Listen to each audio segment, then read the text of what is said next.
Marc-François est un garçon formidable qui est né aussi en 1967, comme Guillaume Patrinal, qui parlera avec son petit copain tout à l'heure. Voilà.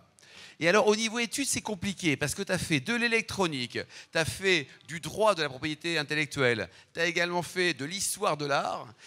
Qu'est-ce qui s'est passé dans ta vie au niveau scolarité, là? Il y a des choses incroyables. Non, mais moi, j'étais un peu précoce, comme on dit, donc ils ne savaient pas quoi faire de moi. Donc à 10 ans, ils m'ont foutu dans une école de physique et d'électronique. À 10 ans, tu es dans une école de physique et parce électronique. parce que c'était, bon, je m'ennuyais un peu à l'école, et du coup, après, j'ai fait pas mal de cursus, parce que c'était pour entretenir la voracité juvénile. L'histoire de l'art, c'est génial.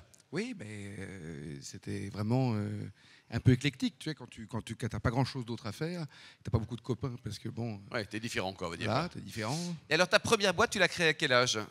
Et à 16 ans. À 16 ans, création de la première entreprise. Et t'es Après mort mes à quel diplômes. âge, d'ailleurs? T'es mort à quel âge? Non, mais c'était une boîte de quoi à 16 ans? C'était un studio d'enregistrement de D'accord. musique. Donc ta première vie, c'était dans la musique avec la première boîte que tu as créée, quoi.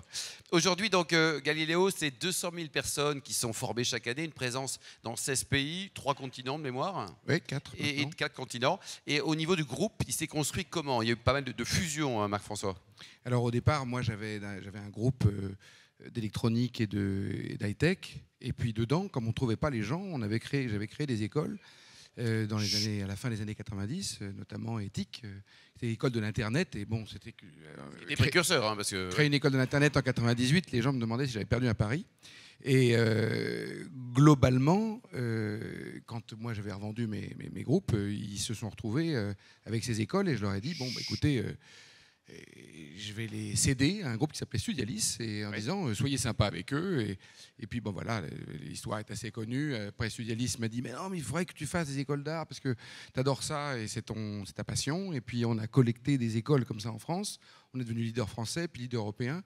Puis j'ai fusionné ça avec Galiléo, puis on est devenu leader mondial. Tu as combien d'écoles aujourd'hui? Il y a 95 campus dans le monde. 95 campus dans le monde. Alors, toutes ces écoles, est-ce qu'elles gardent... C'est des universités, beaucoup dans le monde. D'accord. En France, on n'a pas le droit d'avoir des universités, parce que c'est public. Donc en France, tu as acheté quoi? L'ESG, le cours Florent? On a l'EM Lyon, on a l'ESG, les cours Florent, Penningen, Strat...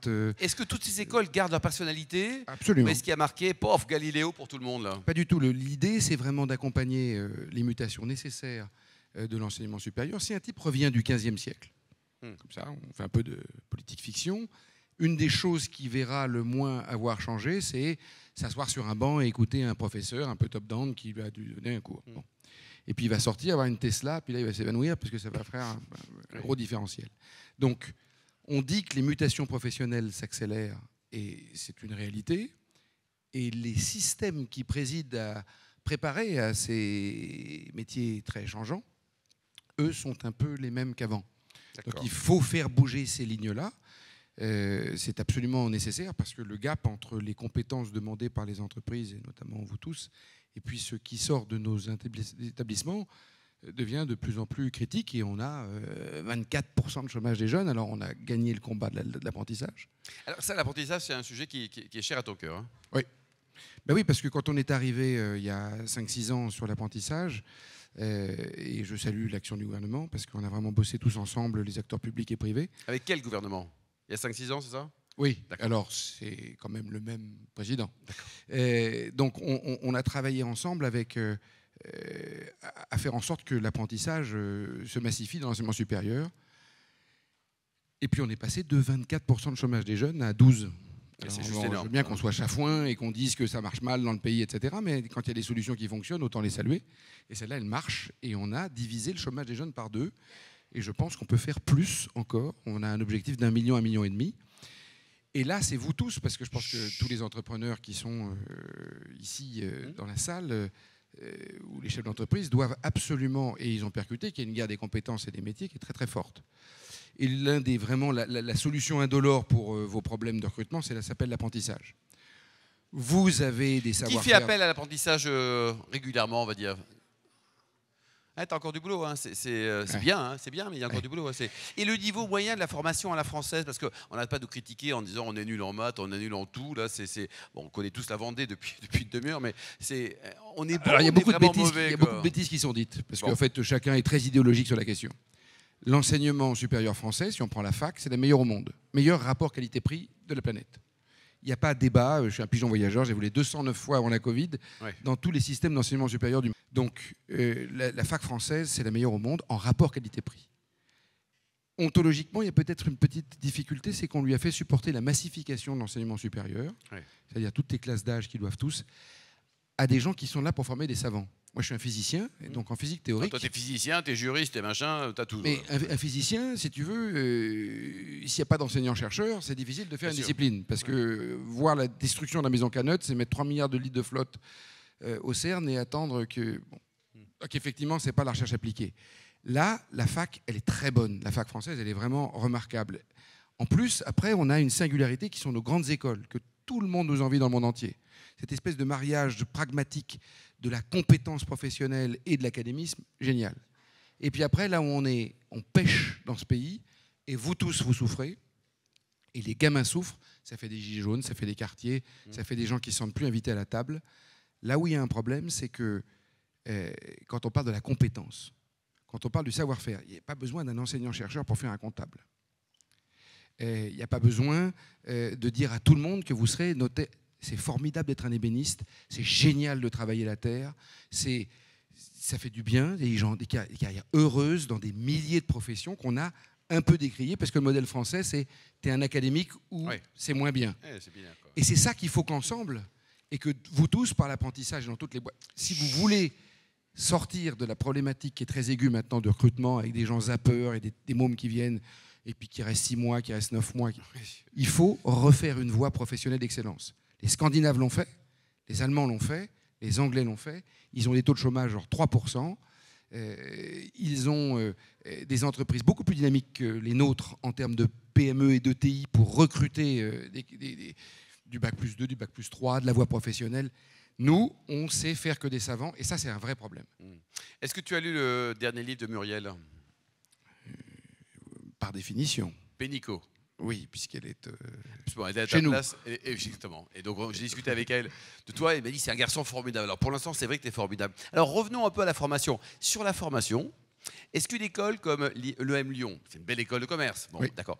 Mais on avait Daniel Bernard à ta place il n'y a pas longtemps qui expliquait un peu les budgets d'HEC. Tout ça, c'est ridicule par rapport aux business schools américaines. Donc, ça ne sert à rien qu'on se batte. On n'aura jamais le pognon. Il faut mieux faire autre chose, non ? De la plomberie, non ? Il faut mieux arrêter, non ? Alors, on peut se dire ça. Ou alors on peut faire Galiléo. Donc, c'est-à-dire essayer de regrouper des écoles entre elles pour leur donner des moyens qui permettent d'être à la hauteur du défi mondial.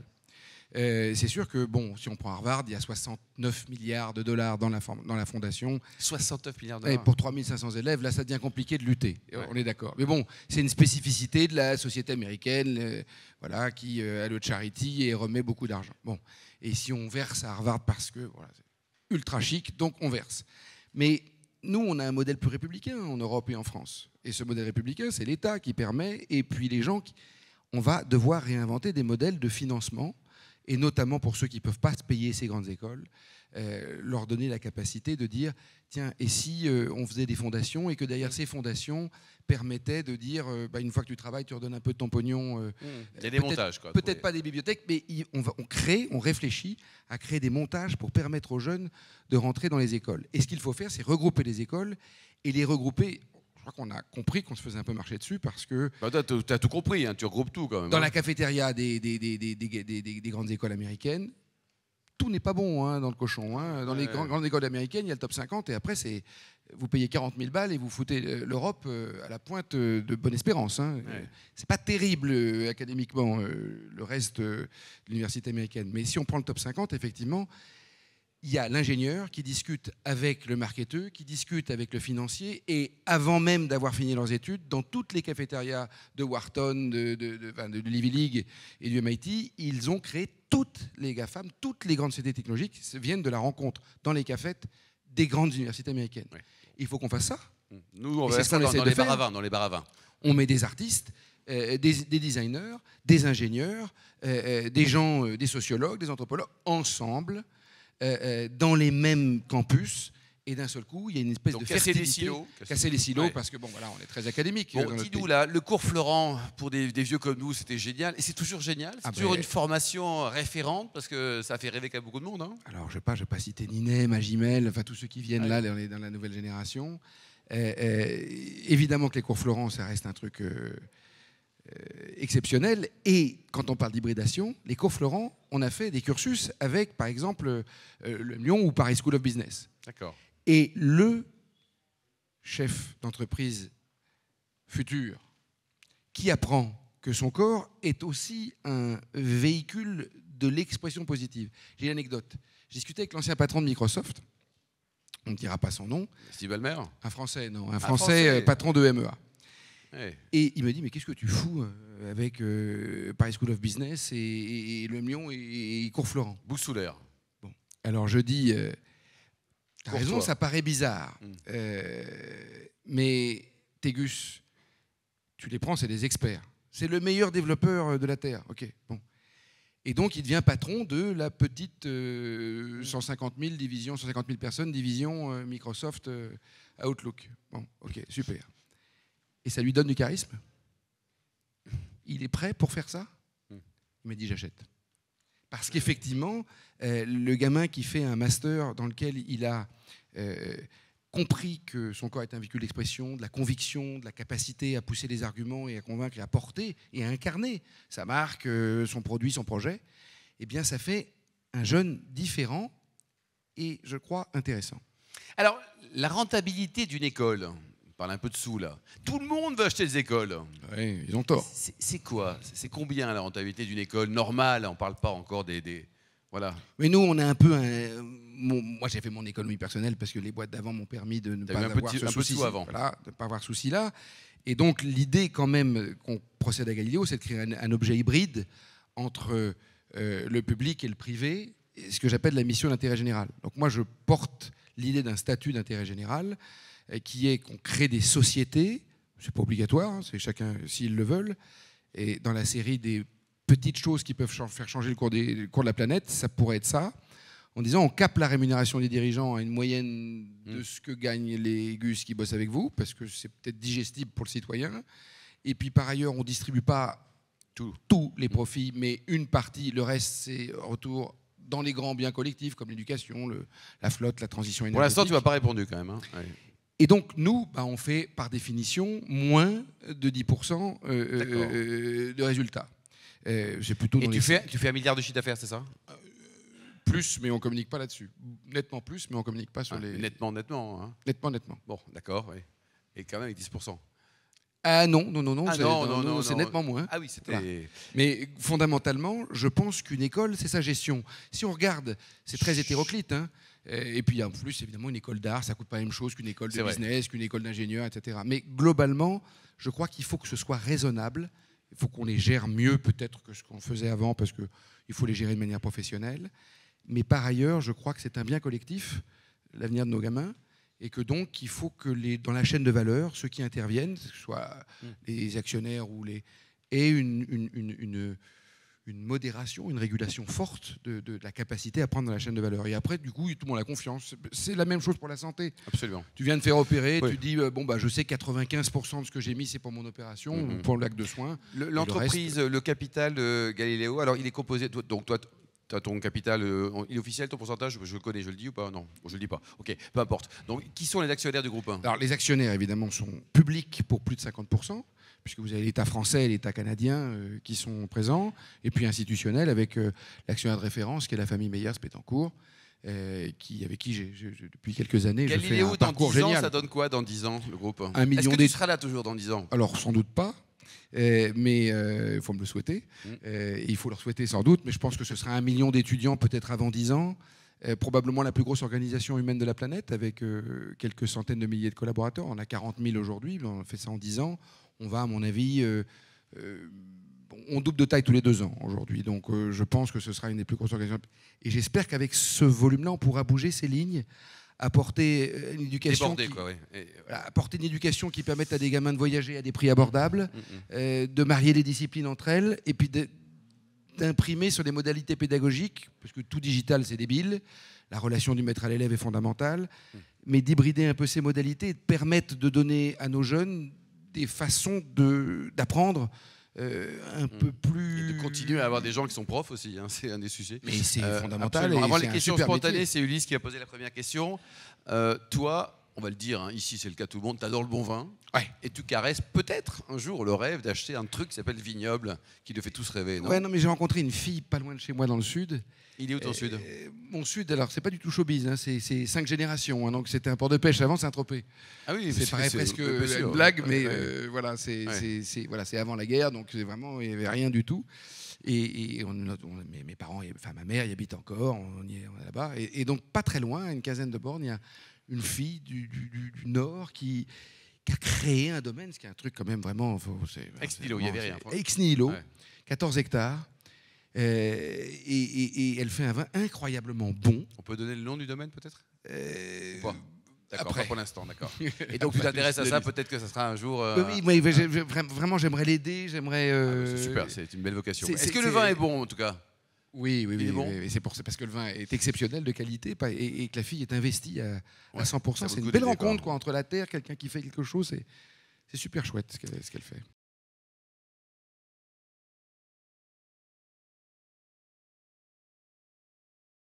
Vraiment, je le dis, je le répète parce que je suis un pur produit de l'université. Donc, moi, j'ai eu en histoire Georges Duby. Enfin, je ne sais pas si vous connaissez Georges Duby, mais quand on a comme prof Georges Duby, on est content, quoi. Ouais. On est content. Et voilà, et j'ai eu des super physiciens qui m'ont ouvert l'esprit. C'est vraiment génial. Donc, je dirais peut-être juste que je n'imprimerai moins, c'est-à-dire que je conserverai toutes les qualités de l'éducation en France et je ne toucherai pas beaucoup. C'est pas la peine d'aller faire une réforme pour faire une réforme. Mais je développerai la filière de la voie des compétences, du savoir de faire avec les mains, au même niveau que d'être un savant. C'est bien, c'est très bien ça. Et de dire aux gamins, c'est pas parce que tu es mauvais, tu fais le lycée hôtelier. Bien sûr que Les potes grands chefs, moi quand je discute avec Alain Passard, par exemple, quand tu vois l'édition du plombier... et quand je discute avec Alain Passard, il me dit putain, si j'avais fait une école comme la tienne, ou dans lequel il y a Strade, de la musique, de la peinture, etc., et des arts culinaires, j'aurais gagné 20 ans. Ouais. Et c'est ça que je ferai en disant j'amènerai le faire avec les mains au même niveau que d'être un prof de maths ou un prof de physique.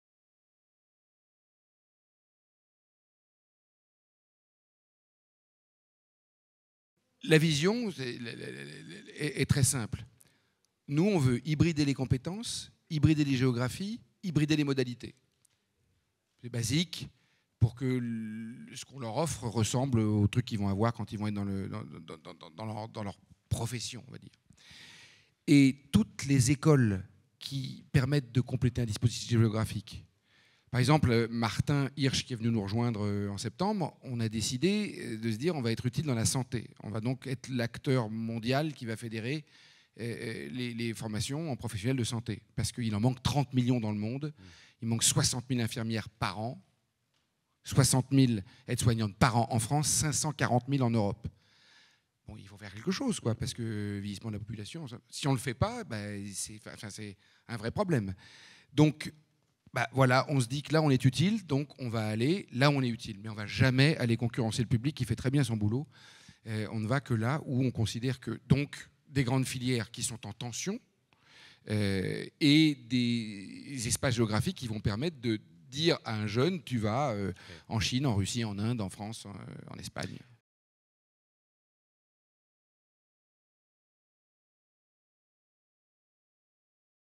C'est pas parce que je suis voilà, mégalomaniaque qu'on se dit ça va être une des plus grandes organisations humaines de la planète. C'est pas pour ça. C'est parce qu'il faut de la taille, parce que toutes ces expériences pédagogiques, elles doivent se mélanger.